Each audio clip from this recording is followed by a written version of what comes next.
Hello students, today we are going to start macroeconomics part A, national income and related aggregates.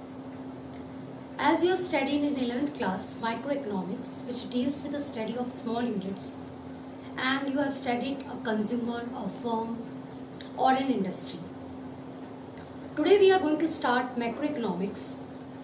Macroeconomics is a branch of economics which deals with the study of large units, total, aggregates as a whole. Now I will just give you a brief description how macroeconomics was evolved. There were some classical economists, J.S. Mill, J.B. Say, Ricardo. They believed that there is always full employment in the economy and free forces of demand and supply are the invisible hands, and whenever there is excess demand or excess supply, automatically these free forces work and always there is full employment equilibrium. But in 1929, when there was a Great Depression, at that time there was not full employment, there was unemployment, and due to fall in demand there was output reduction, unemployment and disequilibrium in the economy. Then came John Maynard Keynes. And his thought was that government has to intervene whenever there is disequilibrium in the economy. So, in his book, The General Theory of Employment, Interest and Money, he gave the macroeconomics theory, which we are going to study, determination of income and output. It is also called determination of income and output. So, first concept, what are the topics which we are going to study in this unit? First of all, the basic concepts of the macroeconomics which we are going to study. In national income and its related aggregates, we are going to first of all study basic concepts. Number 2, we are going to study about the circular flow of income, and then 3 methods of calculating national income. So first of all, I start with macroeconomics. What is macroeconomics? It is a branch of economics which deals with the study of large units. In this we study a big picture. For example, if you see the forest, that is at a macro level study. But if you study a tree, it is a micro level study. So macroeconomics studies economic problems relating to the economy as a whole, total, aggregates. Now, what are the topics which we cover under that? National income, employment, inflation, determination of income and output.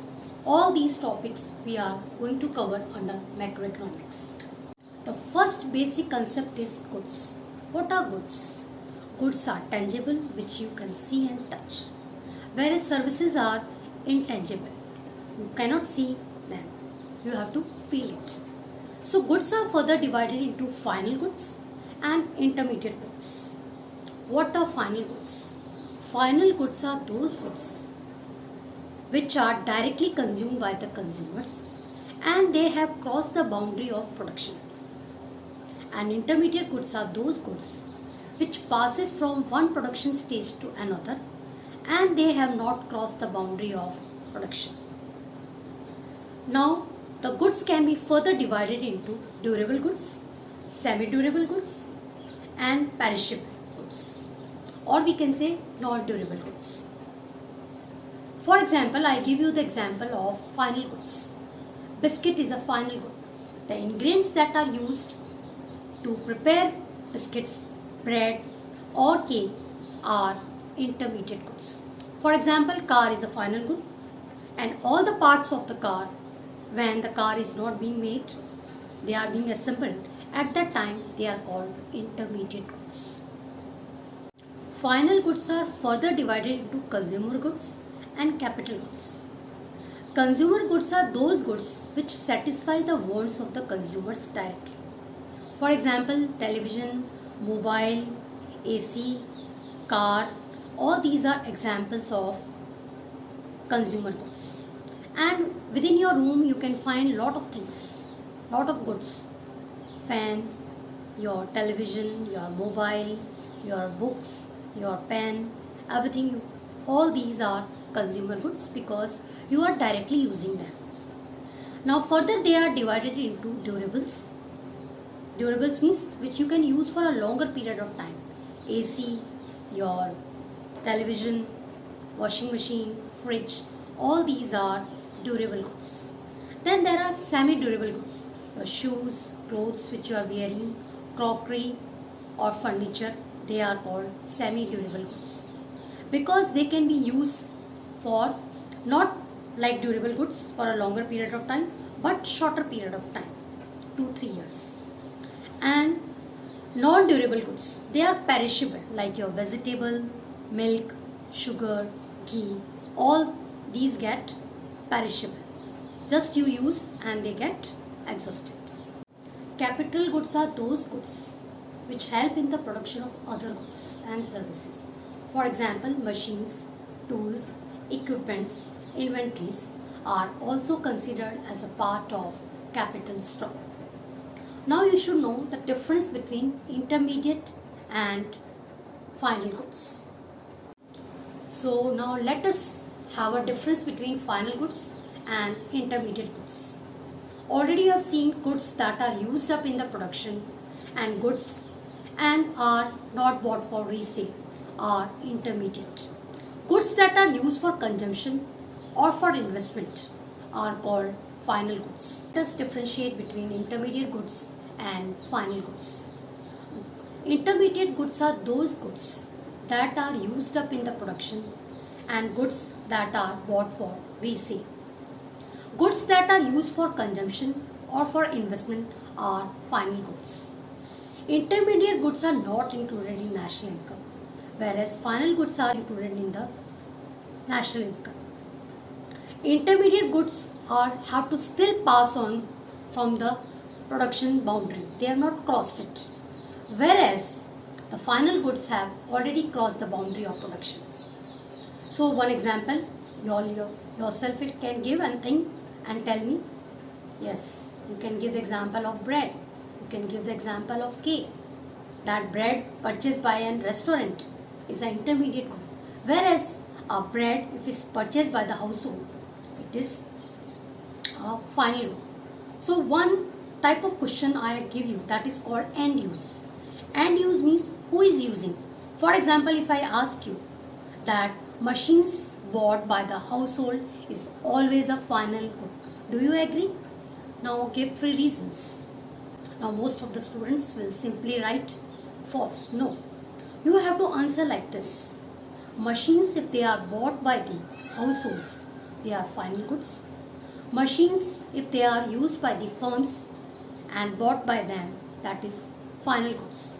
But if the machines are used for resale purpose, it is called intermediate goods. This is how you have to interpret seeing its end use. So next concept is stock and flow variables. Stock are the variables that are measured at a point of time, whereas flow variables are those which are measured during a period of time. Point of time, for example, 11 o'clock, 12 o'clock on the 1st April. This is point of time. And period of time means from 1st April to 30th April or from 1st April 2020 to 1st April 2021. So that is a period. In stock variables, it is a very static concept, whereas flow variable, it is a dynamic concept. Dynamic means which changes with the change in time. For example, in stock population of India on the 20th March 2020. National wealth, money supply, water in a head tank, that all these will come under stock variables.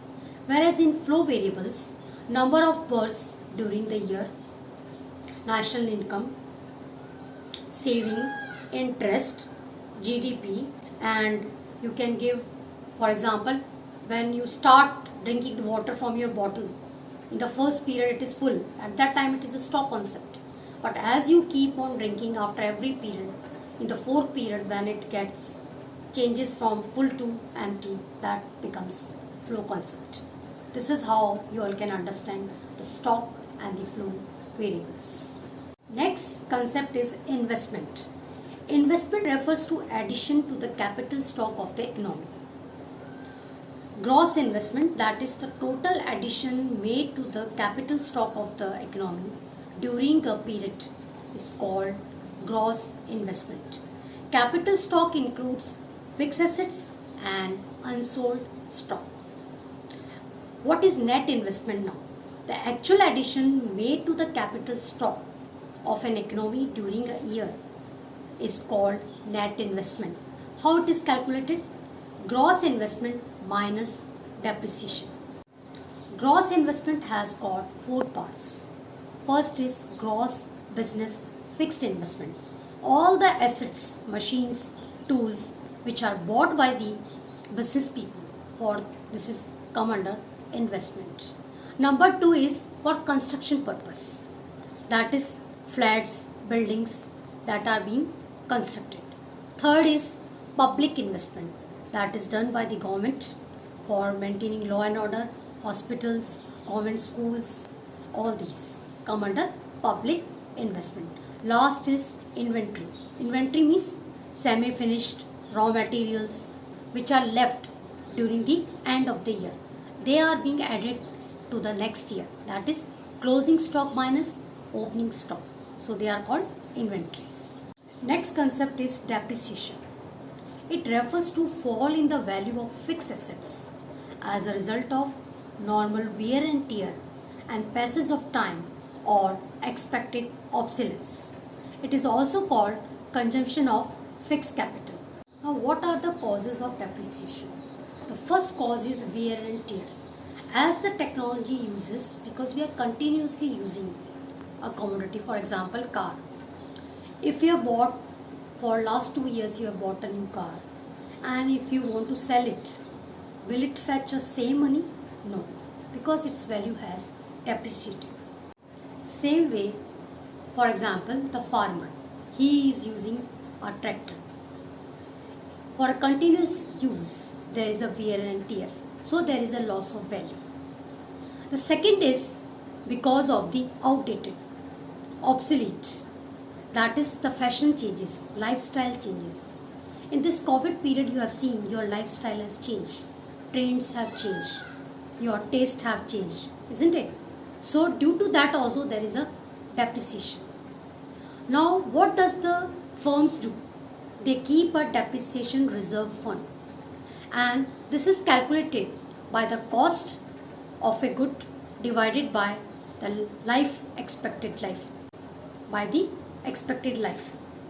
For example, a machine is bought of 1000 rupees and life expected is 5 years. So divide it, what do you get? 200. So 200 will be regarded as a reserve fund which will be kept by the firm. So whenever there is a wear and tear, it can be rectified. The next is unexpected obsolescence.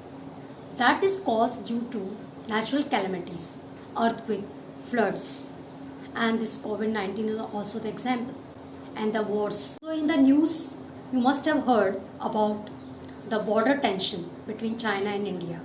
So all these examples are unexpected. So this is called unexpected obsolescence. Then there is a capital loss due to some reason or the other. Unexpected reasons, there is a capital loss. Now the next concept is normal residents. Normal residents are those individuals and institutions who normally reside in a country and their center of economic interest lies there. For example, I go to America and work there for 1 year. So my economic interest is that I am teaching there. All activities, my accumulation, my consumption, all activities are taking place there. So I am the normal resident of USA. Because I am living there for more than 1 year, then I will be called as normal resident. So what are the criteria? First criteria is that in that country you should live at least for 1 year. And number two is that your economic interest should lie there. For example, you are going for medical treatment or as a sports person or for tours, you are not regarded as normal resident. Now, most of the students get confused between a citizen and a resident. A citizen is a national person who is born in a particular country. But resident, he can reside in another country and his economic interest lies there. So at that time, that person will be called as normal resident of that country, domestic territory. Domestic territory includes the following. First is land within the borders of the country. You must have seen the map of India. Don't think that this is only the domestic territory. No, it is beyond that. You have seen the water bodies on the three sides and 12 nauticals. Beyond that, ships and aircrafts that are owned and operated by the normal residents, fishing boats, oil and natural rigs, floating platforms operated by the residents of a country in the international waters where they have exclusive rights of operation. So these are some of the criteria to decide that this is our domestic territory. And then embassies and military establishment of a country located abroad. So, for example, you want to know that what is the domestic territory. For example, a Russian bank is within Indian boundary. So, it will come under the domestic territory of India. For example, Indian embassy in America. So, this is an example of domestic territory. This Indian embassy, although it is resided in Russia, but it will come under the domestic territory of India. So this is how you have to understand this concept. And here you have to write where that particular situation is situated. The next concept which we are going to study is the circular flow of income. The term circular flow of income or circular flow of economic activity refers to simple economic model which describes the circulation or flow of income between producers and consumers. In the circular flow model, producer is defined to be as a firms and consumers are referred as households. The major exchanges that are represented in this flow of money and goods and services. So what is basically circular flow of income? It is a flow of goods and services and money flow over different sectors of the economy in a circular way. Circular way means that this is a continuous flow. Why? Because human wants are unlimited and the goods that are available are limited. So, it is a continuous process of production, consumption and expenditure over all the sectors of the economy. So, basically there are four sectors: household sector, producer sector, government sector and external sector. The household sector renders their services to the producer sector. They are the owner of their services, land, labor, capital and organization. Households means consumers. Producer sector. Producer sector means that all the producing units, whether they are private or government units, they are doing production. They are hiring the factors of production and providing goods and services to the consumers. The third sector is government sector. The government sector produces goods collectively for the collective consumption and for the welfare being of the people. For example, electricity, dams, communication, bridges, roads, water facility, etc. And the fourth sector is external sector. It deals with the export and import of goods. So now it's clear that circular flow is between all the four sectors. But in our course we have only two sector economy, that is households and firms. We can also say producers units and households, or we can say firms or households. So there are three phases of circular flow of income. The first phase is called production phase. In this production phase, the production takes place, the value addition takes place. The producer hire the factors of production and produce different type of goods and services for the consumers. Number two is income generation. Income generation means that all the factors are going to provide their services to the producers, and in return the producers are going to pay them factor payments. The land will get rent, labor will get wages, capital will get interest, an enterprise or an organization will get profit. So this is a cost of production of the producers, whereas it is a income from the side of the factors of production. So this is the stage of income generation. The third is distribution. Distribution of goods and services and distribution of income among the four factors. Because factors have rendered their services and in return they are getting the income. And because the consumers are buying goods and services and firms therefore investing.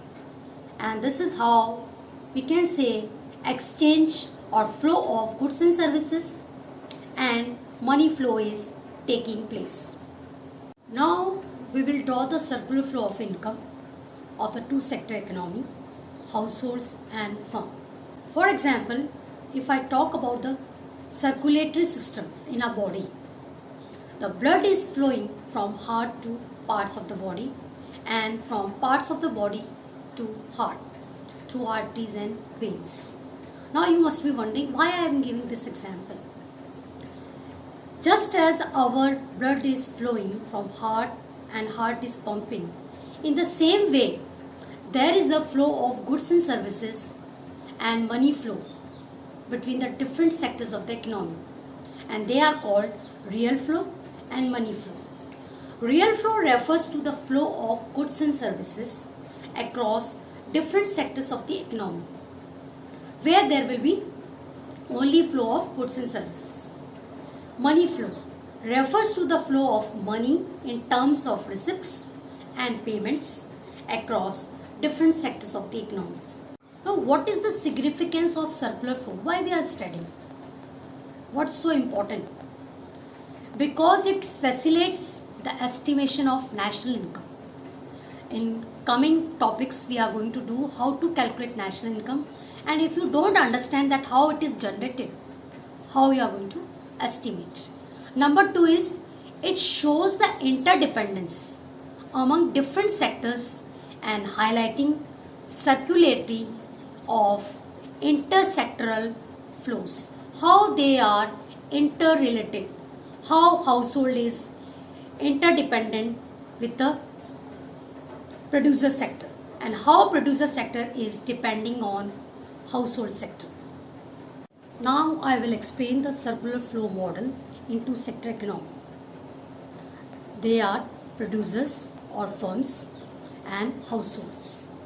Household first of all render their services to the producing unit, that is firms, land, labor, capital, organization. So you see the arrow going from household to the firms and the arrow ends at the firms. This means there is a flow of factor services by the households to the firms. Now, as the firms are rendering their services, the firms are going to give them factor income or the factor payments. So now the arrow will start from, or the factor payments will start from the firms to household, because the households are going to receive the money income or the factor payments, the land will get rent, labor will get wages, capital will get interest, enterprise will get profit. Now there is, as the goods are being produced by the households, they will come in the market and there will be flow of goods and services. So now the next arrow which you are going to draw from firms to the households. That is, who is providing flow of goods and services? Firms. To whom? Households. Now the consumers are going to buy goods and services from the market, and that is consumption expenditure, and that is they are going to pay payments to the households. So the arrow will start from household to the firms. Now you see in the diagram there are 4 arrows. That is, first arrow that shows factor services from household to the firms. It indicates, because there is a what factor services, no money is involved. So this type of flow is called real flow. Okay. Number 2, you see flow of goods and services from firms to household. Again there is no involvement of money. So only flow of goods and services from firms to the households. This is also real flow. Now you see, when the consumers are buying goods and services from the firms, they are making the payments. That is consumption expenditure. It involves money. So this is money flow. And when the factors are rendering their services, in return they are getting the factor payments. So it is again money flow. So this is, again you have to write that this is the money flow and this is the real flow.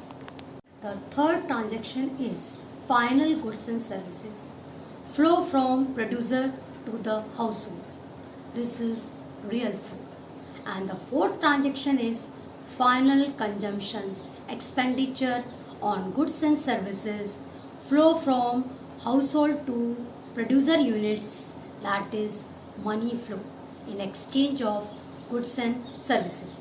Thus we can conclude that production is equal to consumption, real flow is equal to money flow, factor payments is equal to consumption expenditure, producing sector or the production is equal to factor market. Another concept which is related to circular flow of income is injections and leakages. Injections means which expand the flow of income. That is, it helps in the production or flow of more goods and services in the economy. Whereas leakages decreases the flow of goods and services. So injections means that there is more flow of income in the economy and income generation is taking place. It is a positive effect. For example, we can say exports, we can say consumption, we can say production, investment, exports and consumption expenditure increases the flow of goods and services. When we are exporting, we are getting foreign exchange. So there is a flow of foreign exchange in economy. When the firms are investing, then there is an addition to capital stock. And when the consumers are consuming, there is demand generated in the economy and there is more flow of goods and services. So injections means it is increasing the flow of goods and services. Whereas the leakages means it is decreasing the flow of income. For example, imports. If you are going to import petroleum too much, then we have to pay our foreign exchange. So it is decreasing. Number 2, taxation.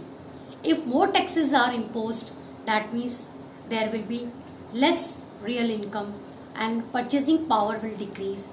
As a result, consumers will buy less. So there won't be flow of goods and services, no production will take place. Savings, if the consumers are saving too much, they are not going to demand the goods. So firms are not going to invest and they are not going to produce. So always leakages are equal to injections. Now another concept is factor income and transfer income. What is the difference between these two? Factor earned by providing factor services. In return, they are getting the income when they are rendering their services. So this is called factor income.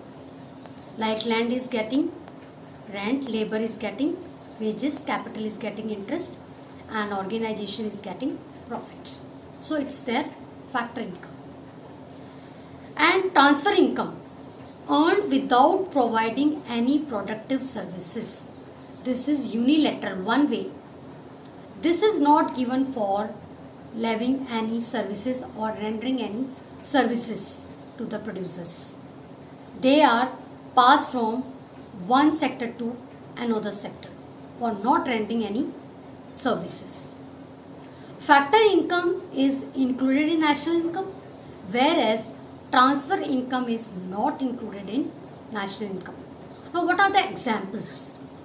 The examples of the factor income is rent, wages, interest, profit. This is factor income. And examples of transfer income is unemployment allowance, old age pension, scholarship, etc. Students, if you have any query, you can write in the comment box or mail me. I hope this concept is clear and all have understood. If any doubt, please write on the comment box or mail me. See, after completion of every chapter, you should be thorough with the keywords. So today we have learned the basic concepts. First of all, the definition of macroeconomics. It is related to the study of whole or aggregates. Then we have also understood the stock and flow. Stock measured at a point of time, flow measured at a period of time. Flow is dynamic and stock is static. So till now we have covered the basic concepts: goods, final goods, intermediate goods. So always keep in mind that you have to learn about the end use, as I gave the example of machine. So another example you can take, for example, bread is always a final good. So you have to answer bread consumed by the household is a final good. Bread used by the firms or consumed by them, then again it is a final good. But if the bread is used for resale purpose by the dealer, then it is a intermediate goods. So this is a basic concept you have to keep in mind. Another thing which you have to keep in mind is gross investment. It has got 4 parts. Let me revise. That is business fixed investment, public investment, construction and inventories. So whenever in the numerical, these concepts are very useful. During numericals also you have to apply. Another basic concept is depreciation. Another name for that is consumption of fixed capital. And you also should know how to calculate the reserve fund for the depreciation by the cost divided by number of years. Another basic concept we have to keep in mind is stock and flow. So always keep in mind that stock is measured at a point of time. For example, at 10 o'clock I am reading the chapter. So from 10 o'clock to 12 o'clock I have completed 2 chapters. So flow means it is changing. Whereas in stock it is not changing, no flexible time is there. Whereas in flow concept there is a flexibility of time, hour, month, year, time period is there. And always practice lot of examples. For example, in stock you can take wealth of a country, money supply, and population of a country, the water in the head tank, and here you can take, for example, in the flow you can take example of national income, interest, investment, GDP, and change in the head tank water, and rate of births. Okay, so these examples are very very important. The examples, if you learn, automatically you can answer reason based questions. Now the another concept which we are going to do now, after these were the some basics.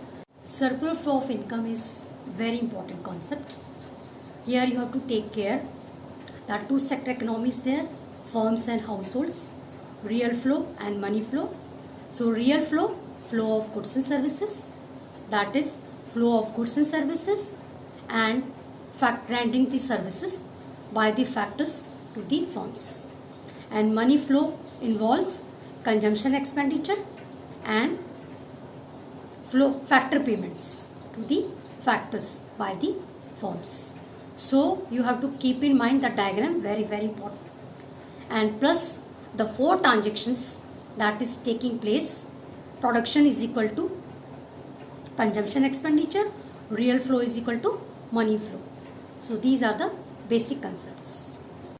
Now let us know about net factor income from abroad, NFIA. It refers to the difference between factor income received from the rest of the world and factor income paid to the rest of the world. So how do we calculate NFIA? That is factor income earned from abroad subtracted factor income paid to abroad. There are three components of NFIA. First is net compensation to employees. Wages earned by Indian residents outside India, wages earned by foreign residents in India. For example, I go to America and work, and some foreigners are coming to India and they are working. So when they are rendering their services, they are getting income in return. So from -2. Number 2 is net income from property and entrepreneurship. That is done by business people. Rent, interest, dividend earned by Indian residents abroad minus rent, interest and dividend earned by foreign residents in India. Then the last is net retained earnings. Retained earnings of the Indian companies located abroad minus retained earnings of foreign companies located in India. Now most of the students will be confused. What is retained earning? When the producers do production after distributing to the factors land, labor, capital, whatever the income remains with the producer is called retained earnings. Now why we have studied net factor income from abroad concept? So to differentiate between domestic income and national income. Domestic income is the market value of all final goods and services produced within the domestic territory of country. Now you want to convert this domestic income into national income, then you will add NFIA, net factor income from abroad, and you will get national income. All of you have watched this video. Now what you have learned from this video? The basic objectives of national income and its aggregates are to know about the basic concepts: stock, flow, national income, domestic income, NFIA, factor income. Second objective is to know the circular flow of income, how there is flow of goods and services and money flow across the different sectors of the economy, that is household and firms. The third objective is to know the final goods classification, end use and difference between final goods and intermediate goods. Another objective is students should know the difference between domestic territory, and normal residents of the country.